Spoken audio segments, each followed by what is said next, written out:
kick this off.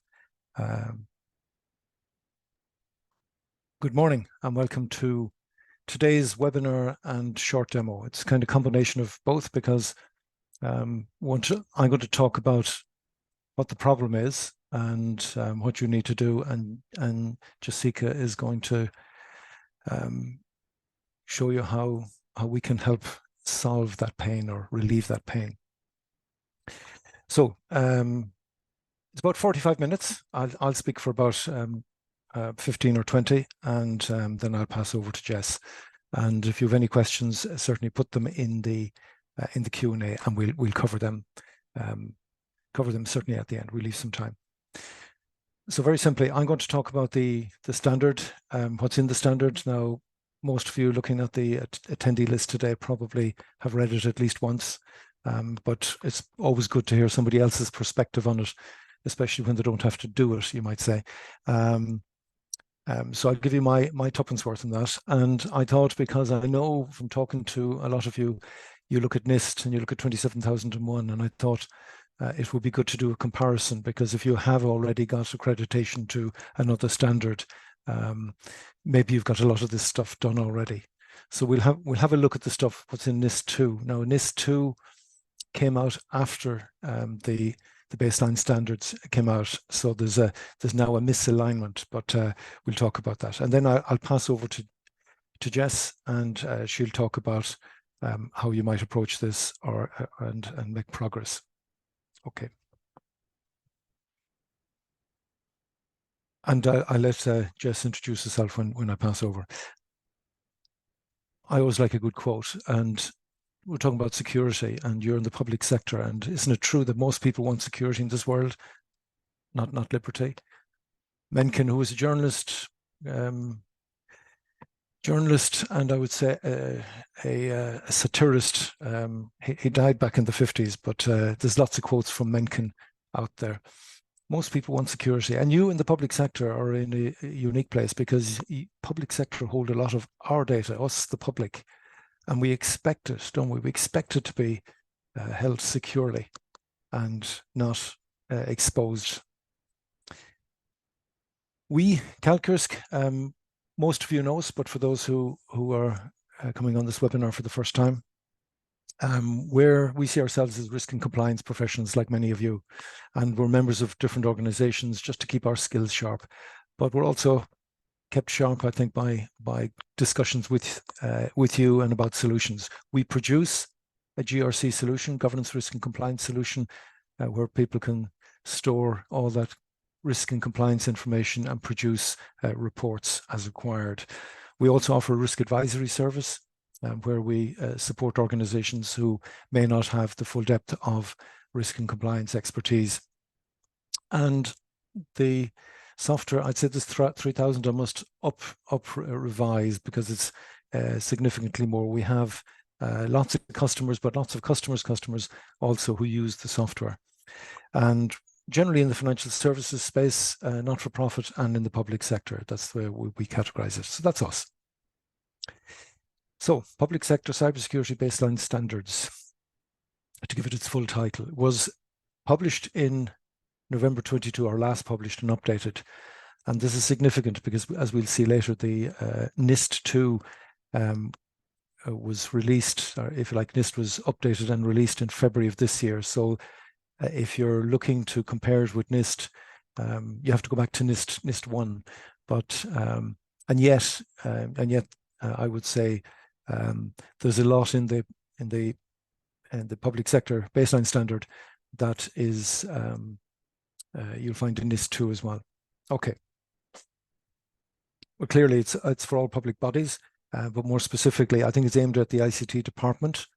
There's certainly a lot of focus on this, and whereas we're not talking about NIS2 today, NIS as in the about national infrastructure and protecting the, I think in the standard here they refer to critical national infrastructure. I think there's a trend. I think the next revision of it may be overtaken by NIS2, but would be interested in, if anybody on this call has an opinion on that, if you know something. I've looked, I just heard last week at the cybersecurity forum in Kilkenny, something that I felt NIS2 is going to probably overtake this, and there will be a European-wide probably standard for public sector, if I heard correctly. And I think the governance committee, a lot of this is governance. It's about having the policies and the procedures and the arrangements in place, as we will see. So when you look at it initially, high level, there are 5 themes, and they've aligned it with the NIST version 1, because they've identified protect, detect, respond, and recover. But this isn't a typo. In the first theme, you'll notice that they cover security governance processes.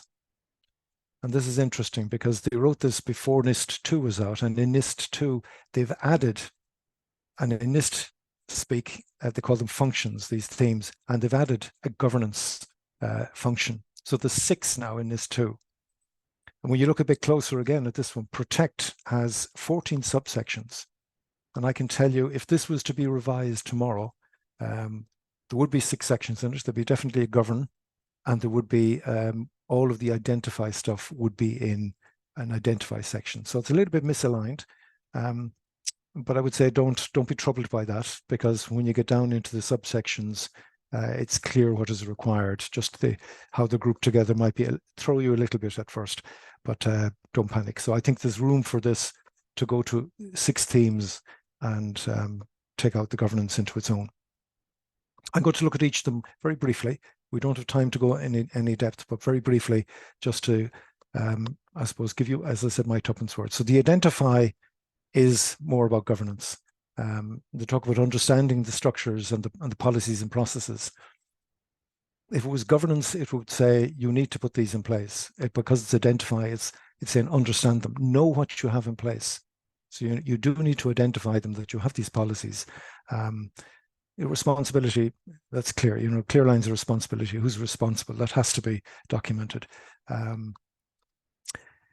Identifying risks. Clearly, if you're going to manage it, you've got to start with identifying risks, know what risks you face, and then put the controls in place. I think cyber awareness training, any organization who's not training their people on cybersecurity is deficient, I would say. So I think most people are doing it today. Talk about system information. What are the critical systems? Now, later they talk about key operational and essential services. It's all part of that. And certainly, those of you who know DORA, it's all about the critical stuff, the important stuff. You identify them first. Now, I would say identify all of them, but then categorize them as to what's a critical system, what's a critical service. And you do this in parallel, because obviously if it's a critical service dependent on a particular system, that system probably then is automatically critical. Access control, when they're talking about physical access control and environmental control, it's an unusual phrase the way it's written, but it's environmental control. Nothing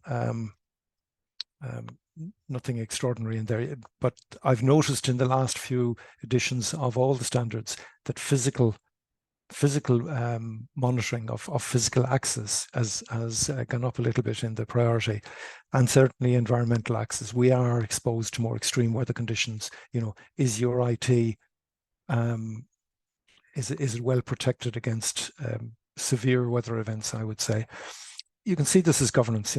Control policies, procedures, joiners, movers, levers, kind of standard stuff that you should have in place. So should be no surprises there.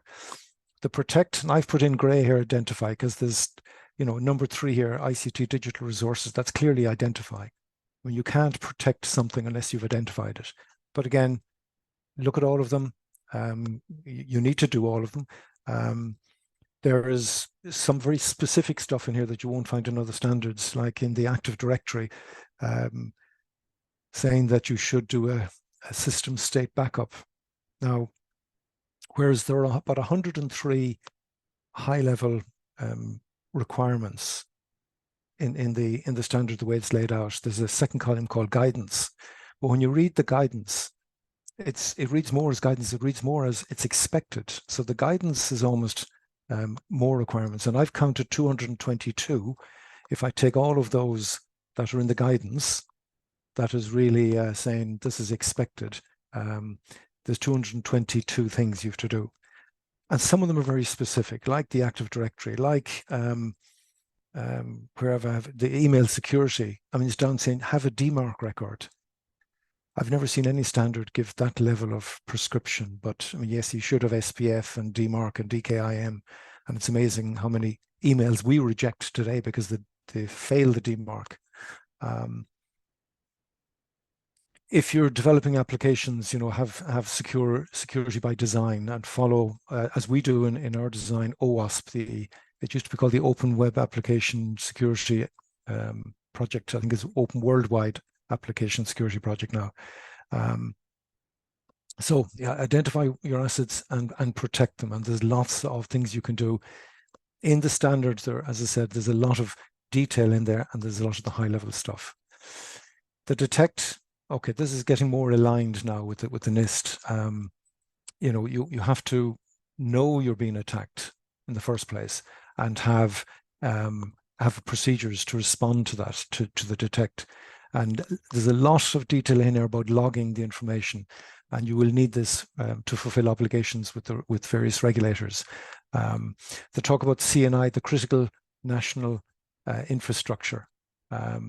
I would say there's more to come on this from NIS2, and maybe you have a parallel project on NIS2, and that would make sense.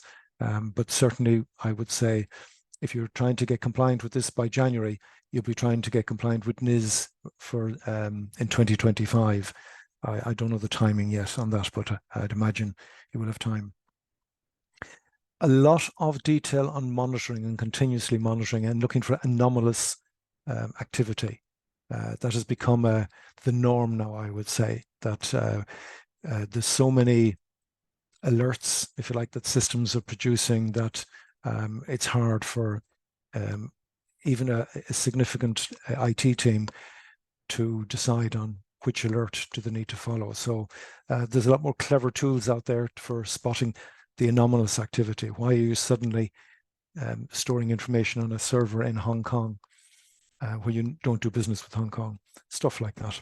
I don't know why I picked Hong Kong, but there we go. Respond. Now, develop and implement the appropriate activities prioritized through the operations risk. This is a direct quote from the standard. They talk about incident recording, but when you look at the guidance, they actually describe, and I've put in the headings there, have an incident response plan or a cyber incident response plan, to give it its full name. It's not, it doesn't have its own section, but on the incident recording in the guidance, they tell you have an incident response plan. And I would say that's the most important thing for you to have. You don't know what incident you're going to have, but have a plan. Have a plan and have assigned responsibilities. Know who you need to communicate to, know what your data obligations are in terms of if there's a data breach, you're reporting. All of this should be in your plan. And I know from customers who ask us for copies of our plan, they want to know that they will be told within 24 hours or 48 hours, whatever it is. Have at least in that plan your initial actions. What are you going to do to? You can see here in the brackets in the top one. First, it might be containment. Stop the spread. If you're a large public sector organization, how do you keep the spread of this virus to one segment of your network and prevent the lateral movement? And then there's the eradication. And we saw in the HSE's cyber ransomware attack just how long it can take to recover. I would say that if that were to happen again with the public sector body, you'll have less sympathy from the public about responding, that you've got a warning now. So have good plans on how to respond. You'll see certainly in DORA and in other places a lot of emphasis put on information sharing, because no one organization, no one person knows everything or has a good understanding of everything. So sharing is a way of increasing your own knowledge. If I was to quote somebody who said, learning from your mistakes is clever, but the really clever people learn from other people's mistakes. And I would say really clever people learn from other people's experiences. Don't just call it mistakes. So share, and people would share with you. Join a group where that can be done securely. And after every incident, no matter how small, there are lessons to be learned. And people who know me know that I sometimes refer to books. Black Box Thinking is a great book on learning from mistakes. And I think it's well worth reading if this is the business you're in. So learn, because every mistake, every incident is a learning opportunity. And finally, on plan, recover. Yeah, I've kind of mentioned it, that if you have a serious disaster, that's not the time to start coming up with a plan to where are we going to buy the PCs and the laptops, and what's the configuration, and have we stored the configuration, and do you have a copy of the configuration? So have thought about that serious disaster and have plans in place for this. And how will you restore the systems? Because if you have to restore them very quickly and you don't have a huge IT department, you may have to call in other people. So have a reciprocal arrangement maybe with another public sector IT department or with a supplier. But think about these things beforehand. You hope it never happens, but be prepared, like a good Boy Scout or Girl Scout. And again, after every incident, when you've recovered, do a review and review your plans periodically as well, because things change, risks change, and you may need to add stuff into your plan. Okay, some words on NIST. It was last updated in February of this year. And it was a fairly significant update, as I said, because they've added a function, they've added the governance function. Otherwise, it looks the same as the public sector one. But as I said, they've rearranged a number of the items. They've put all the governance items, and they were spread among the other 5. They've put them into one section. Makes sense, logical. It's a well-structured document. But they've done one other thing, and this makes it difficult to compare the two. They've used language that describes the outcomes, the desired outcomes that you want. The organization's current cybersecurity risks are understood. And I would even say are well understood. That's an outcome you want. That's what the identify section is about. And when you drill down into the subsections, part of that is identifying your assets. Do you know everywhere that information is stored? And even a subsection or subcategory on assets would be having inventories on software, services, and systems managed by the organization. But they're describing the outcomes. And there's very little in the way of you must do this, you must have a policy and procedure for this. It's implied, but they're leaving the how to do it up to you. Read it. It's a very readable document. A lot of support documentation in there as well that will give you they describe them as examples of how to comply, so that it's not prescriptive, whereas I think the public sector standard is prescriptive. Don't hold me to this, but I've been looking at these standards now very closely for the last few months, and I would say if you did NIST-2, if you were compliant with NIST-2, then you'd be 85% compliant with the public sector baseline standards. And the reason it's not 100% is because there's a lot of specific stuff as well in the baseline standard that isn't mentioned at all. There's things you have to do, like reporting to the National Cybersecurity Center, specific things like that. But if you did the baseline standard, how compliant would you be with NIST-2? And I reckon it's only 50 or 60%. I think there are chunks that NIST-2 cover that the baseline standard doesn't yet, but I think it will. I think the baseline standard is due another iteration. But look, most of you from talking to you are not just using one standard. I think some of you are using 2 or even 3 standards and trying to get the best of both. Now, if you use multiple standards, don't do multiple projects. Do it all as one. There is a lot of overlap, and more here to tell you more about that and how you can reduce the workload is Jessica. If you want to share your screen now, Jess, and I will fade into the background. We'll take questions at the end. We'll leave time at the end for some questions. Okay. Perfect. Thank you very much, Jerry. I'm just about to share my screen there. If you wouldn't mind letting me know that you can see that. Yep. I can see it fine. You can. Perfect. Thank you.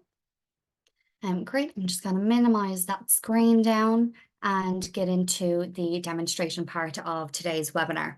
So thank you very much everyone for your time. My name is Jess. I'm one of the solution specialists at calQrisk.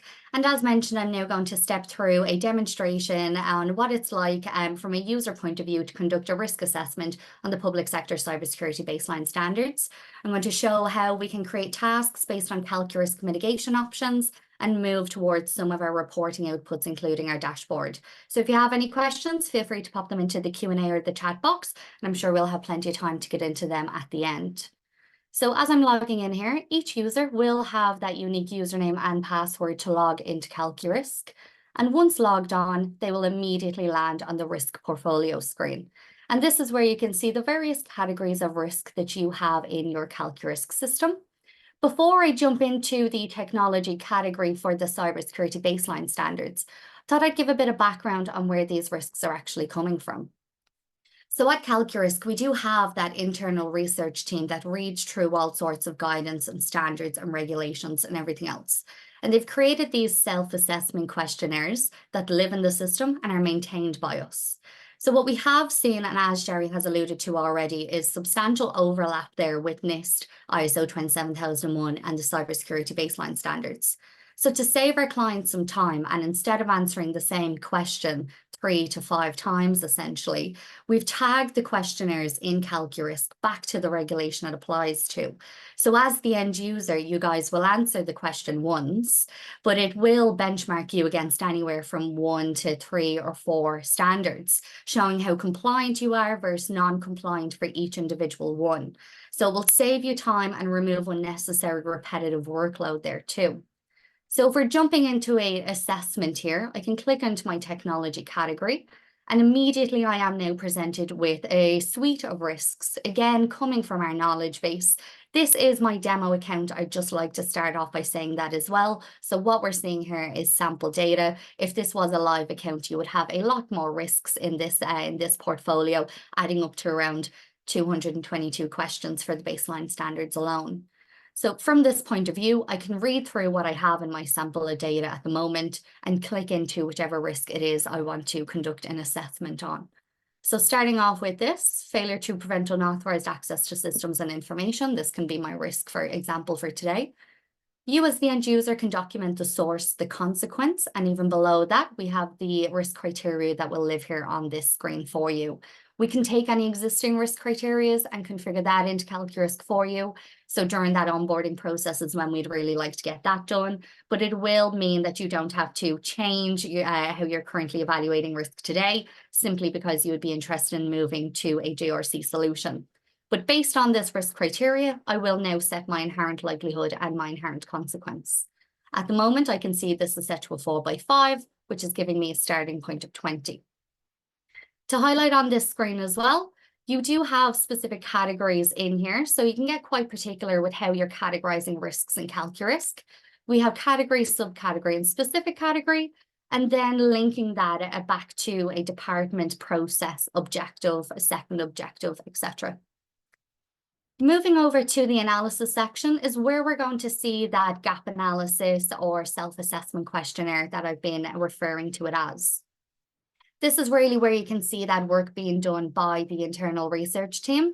And as the end user, what this means for you is all you actually have to do is read through these questions and step through this questionnaire, answering yes, no, don't know, or not applicable where possible. But after you step through these questions, the system will calculate your residual level of risk for you. And it's actually where we get our name from, calQrisk.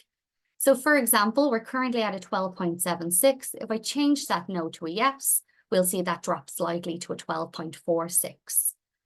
For no's, you may need to add in comments around justification, explanations, etc. And we do have a comments box available for your users to add that information in. With documentation, you'll see this spread all throughout the system. You have the ability to upload documents straight from your laptop as normal, or what you can do is actually link them. So if you're keeping everything on SharePoint, you can pop in the SharePoint URL link, and that will help you with managing version control, not worrying if the latest version is on calQrisk or not. Now, these I buttons over here, this is how we're tagging in the system the regulation back to the questionnaire. So if you are ever wondering why I'm being asked to do this or who's telling me I have to have this in place, so do you have a documented access control policy that is reviewed on a periodic basis? If you click on that I button, it will tell you exactly where you're being asked. So within the document themselves, it will tell you where to go, but I can see here from this screen that this is a relevant question that ties back to ISO 27001, critical security controls, NIST, and it's actually found in 3 different places with the cybersecurity baseline standards as well. After you address that gap analysis, you move over to the 3rd section, and this is where you can see those mitigation options. So this could be viewed as a mitigation plan, but essentially these are suggestions and recommendations coming from calQrisk based on the answers you gave on the previous screen. As the end user, you read through these, decide if anything is relevant for yourself, which you can then pick up and create a task on. In that case, I could select this recommendation, press the Create Task button, and that will issue me a task ID. Now, once I click on these ID numbers, it will actually bring me over to that 4th and final stage of the workflow. So the system is guiding you through each and every stage. If I click on this last one here, this is now bringing me to that to that task page. I can see the recommendation I chose a moment ago is now showing down the bottom of the screen. So this is a semi-populated page for me. I take that recommendation, create a task based on that. I can give this a location, reference, complete by date, most importantly, assign an owner there, and press save. Immediately in this case, Julie is now going to receive an email to say that she has been assigned a task. That email is a template and can be configured to have your company's logo, color coding, wording, and everything else on it. If you weren't so interested in those automatic notifications or reminders for a task being created or a risk that's ready for review or a compliance monitoring question that needs to be addressed, you don't have to have those notifications either. You can opt for a summary of your shortcut menu. So this is called the My Queue. It lives up here right beside your username, and it simply shows you within each of the modules you're licensing what you have due now, overdue, and due in the next 7 days. Quite a fantastic feature for rolling out across larger organizations as well. If I wanted to check on Julie's status, I can actually select her name, and that will show me exactly what she has due, overdue, and due in the next 7 days too. So instead of those automatic reminders that could be issued out, you have the option to choose one email every Monday morning that is essentially a summary of the My Queue information. Last thing I will point out on the task screen here is the task communication comments. So what we have noticed with task communication is that it's typically managed face-to-face while everyone is in the office together, just discussing them quite casually, or they're managed over Outlook email. And before you know it, you're scrolling through a 6-month-old Outlook email to find where the last action was left. Instead, we would hope that this historical task comments is somewhere that you can store all of your critical information. Most importantly, have that easily found as well. As I can add to this actually. I think that might be the best thing to do today. I'll press test in there. But that, as you can see, will date stamp it against my name, giving users the ability to roll back and say, oh, Julie was logged in on this day and had this to say. So that's the idea with the historical task comments, essentially trying to make sure that everything is tied back into calQrisk, living in that one secure location. Clicking back on that task ID number will bring me back to the start of that 4-step process. And really just to close out the loop there, I logged into calQrisk, noticed I had a potential risk around failure to prevent unauthorized access to systems and information. I conducted a quick gap analysis on this. Based on that analysis, I was then presented with some options or suggestions, and I decided lastly to pick up one of those options or suggestions, create a task based on that, and assigned it out to my colleague, Julie. Immediately, you have plenty of reports available. This information is feeding up into your dashboard, which will take 6 seconds to update after updating any information got to do with your risk. So once this information is updated or changed, you're not waiting 12 hours or 24 hours for the dashboard to reflect that. That will be immediate. The same with these reports up the top. You can generate individual risk reports, 360 reports that will tie in any incidents, tasks, and compliance monitoring questions linked back to the risk, as well as roll-up risk reports, which I can see this would be treated as my main risk. with one sub-risk linked back. Now, if I wanted to click down into our risk registers to stick with the theme of reports for now, you can see here that I have the option to generate a standard or a full risk register. What I can also do is get quite specific in the category of risk that I choose to generate the register on. So I can generate a technology risk register, and I will pull a standard one for now.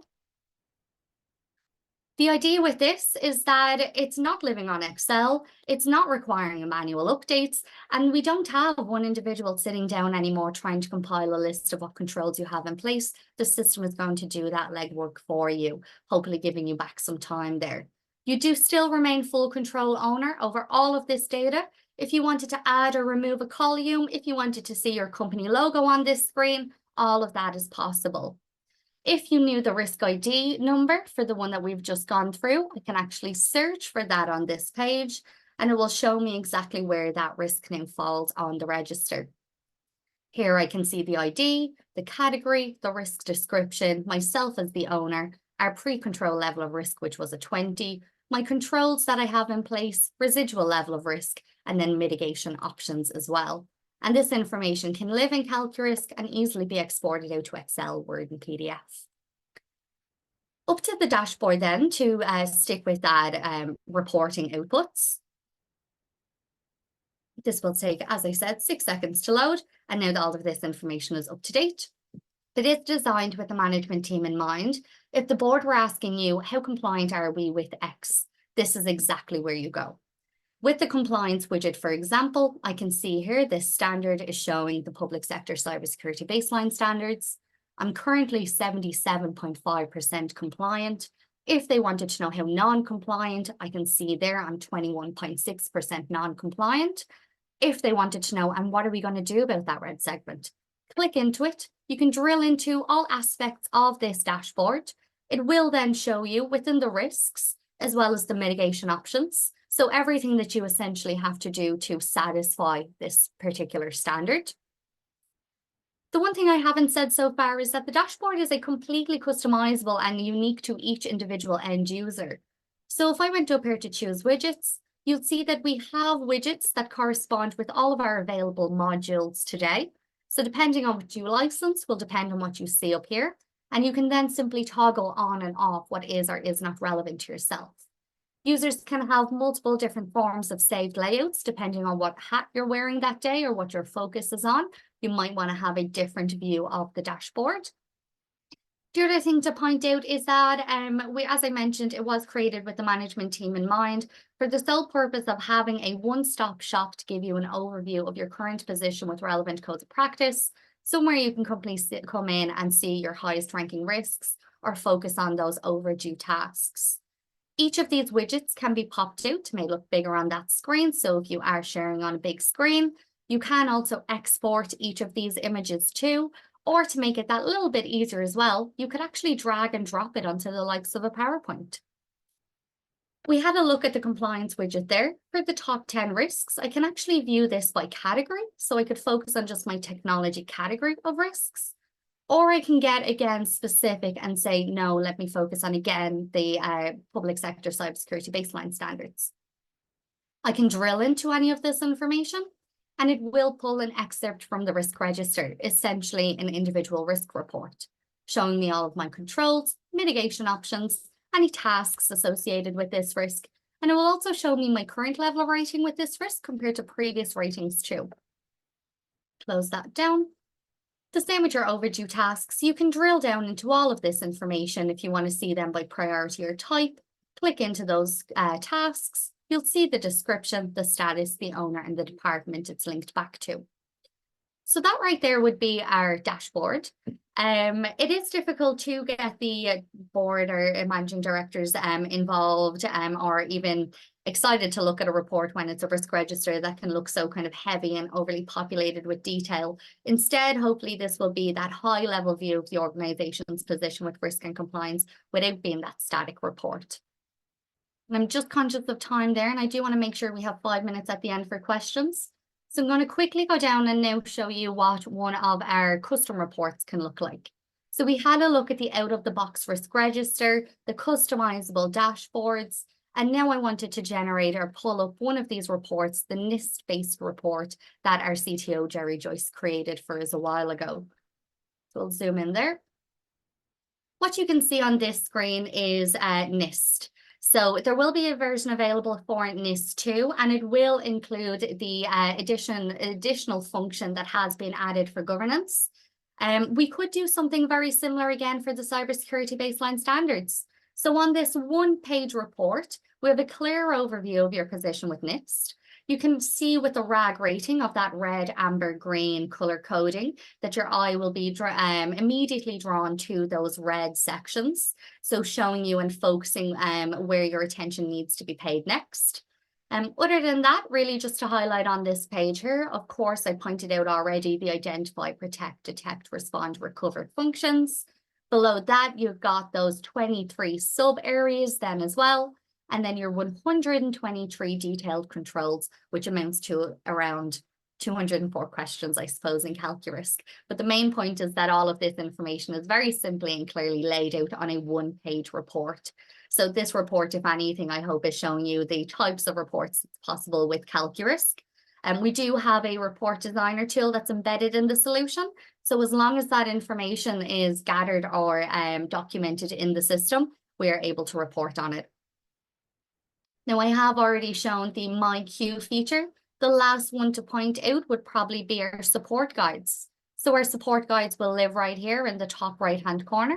Click into support, and you can see these are broken down not into a 50-page manual that no one's going to read, but instead broken down per module and how users actually step through calQrisk itself.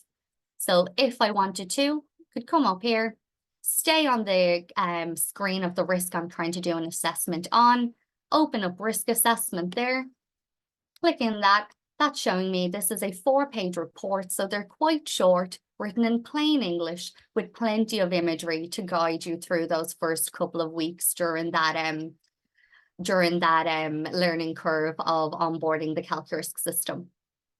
So hopefully today I've demonstrated how calQrisk can streamline your existing risk and compliance processes, systematically generate that risk register while collating all of that relevant information and making it easily accessible and viewable from our dashboard. So I'd probably like to round off there by saying that all of the risks we have in calQrisk today are maintained by us, kept up to date according to regulatory standards and changes. So if anything, hopefully that's giving you the peace of mind that knowing if there are any potential gaps, they won't be missed or overlooked. If anything, with calQrisk, they will be highlighted there for you. So thank you very much for your time today. I'll pass back to Jerry and see if we have any questions.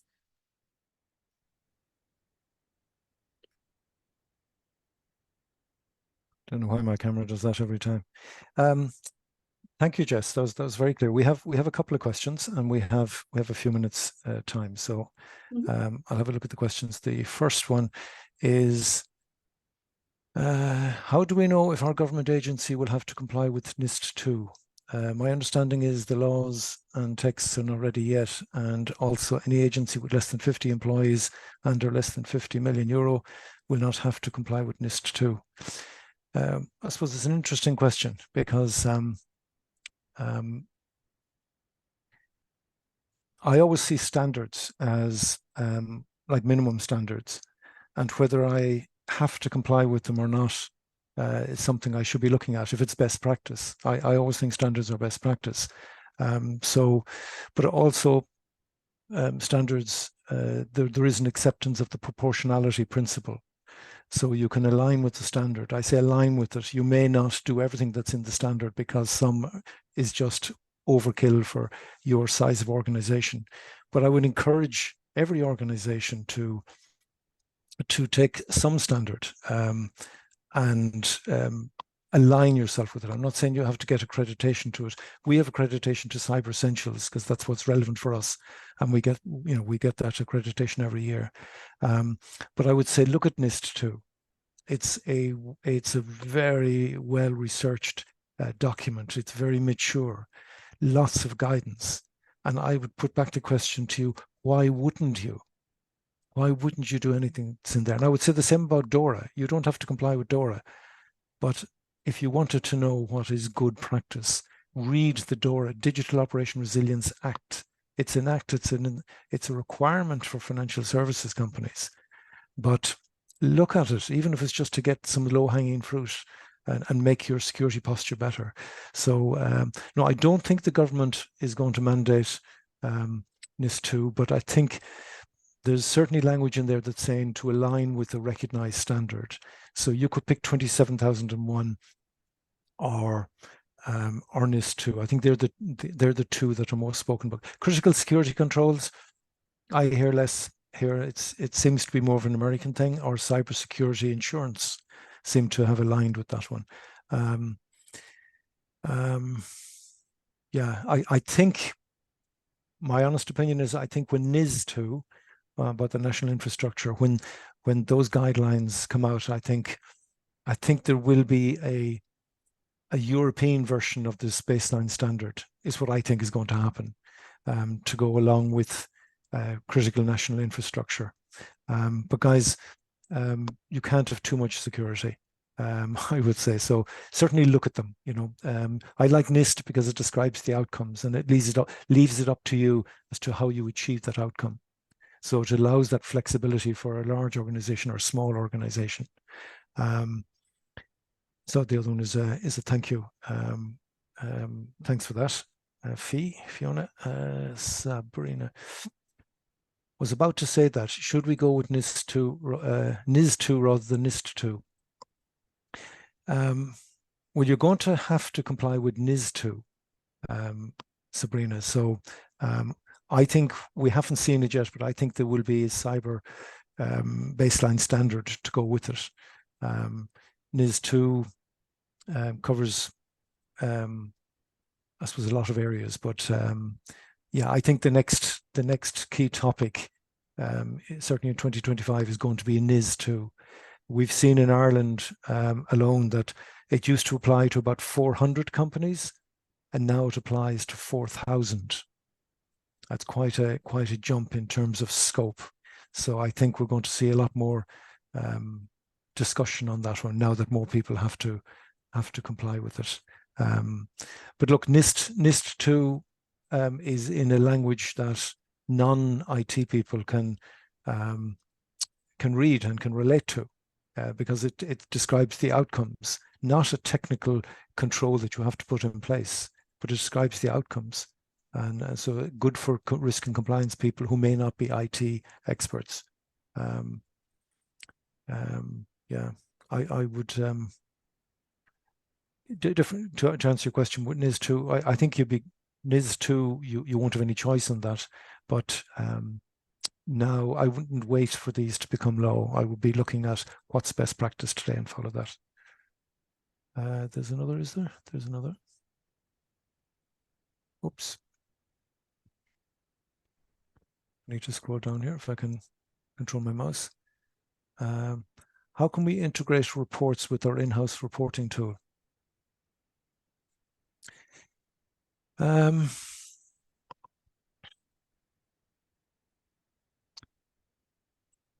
Jess didn't specifically point out, she talked about our embedded reporting tool. But I suppose there's two ways of doing it. You could theoretically, with our embedded reporting tool, reach into other systems in your own organization. There is that capability. It can reach into another SQL database. Or equally, if you have a preferred reporting tool like PowerBI or ClickView or Tableau, and you're reporting on that already to your senior management, that tool can reach into calQrisk and pull out that same information that Jess was showing you. You can create your own reports. So either way, you can pull the information into your favorite reporting tool, or if you like our reporting tool, which we've embedded, we've purchased license and we've embedded it in the tool. It's an industry standard tool. You can do that way as well. So yeah, I think I know where the question is coming from. It's sometimes in a report, all of the information you want to report on isn't coming from one system, so you need to be able to reach into other systems. Yeah, absolutely possible. Thank you for that question. We have room for one more question if people have any more questions. I don't see any more coming in. No. And Jess, any final comment from you? No, I'm just checking there the group chat to make sure that we're not missing anything from the Q&A or the chat. Looks like you've addressed everything there, Jerry. Thank you all very much for your time. I can see so many of us hung around there, so really appreciate that this morning. I will be following up then with these slides, hopefully the recording as well from today's webinar. And if you are interested in arranging an online demonstration of calQrisk, please don't hesitate to reach out. You will have my email address from, I'd say, 5 p.m. today. So thank you very much for your time, and hopefully we will have the opportunity to meet again in a couple of months. Thank you. Thank you. Bye.